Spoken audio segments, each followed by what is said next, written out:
જી આપનું નામ અને શું ઘટના ઘટી હતી અને કઈ મામલો છે? જી, મારું નામ સાગરબી સાલુંકે છે. આજે જે ગઈકાલે લીંબાયત વિસ્તારમાં જે એક આદિવાસી સમુદાયના જે યુવક ઉપર જે હુમલો કરવામાં આવ્યો અને એની હત્યા કરવામાં આવી, કે જે દેશભરમાં જે આદિવાસી અને દલિતો ઉપર જે અન્યાય અત્યાચાર થઈ રહ્યું છે, જેથી પ્રશાસન કઈ ધ્યાન આપતી નથી, જેથી પીડિતના પરિવાર કહે છે કે ભાઈ જે વ્યક્તિએ મારા ભાઈનું મર્ડર કર્યું છે, જે અમારો છોકરાનું મર્ડર કર્યું છે, આ વ્યક્તિ ઉપર કડકમાં કડક કાર્યવાહી થાય, આ આરોપીઓ ઉપર એટ્રોસિટી એક્ટ દાખલ થાય. પણ છતાં જે તંત્રના અધિકારીઓ છે આના ઉપર કઈ ધ્યાન આપતા નથી.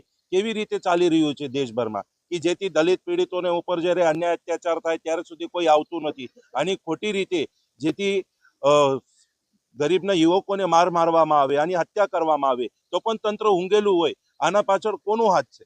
જેથી સરકારના અમે સદર રજૂઆત કરીએ છીએ કે આદિવાસી અને દલિતો ઉપર જે અન્યાય અત્યાચાર થાય છે આનું નિરાકરણ ક્યારે થશે, અમે આની આશ જોઈ રહીએ છીએ. પણ તો પણ અથવા જે જયેશ પટેલ ઉપર જે હત્યા કરવામાં આવ્યું છે, તો અમારે બધાની એક જ માંગણી છે કે જે હત્યા કરનાર છે, જેથી આને ખબર પડે છે કે આ એક બુટલીગર છે, આનો મોટો દારૂનો અડ્ડો છે, તો પણ અથવા આ લોકોની તાકાત કઈ રીતે મળે છે.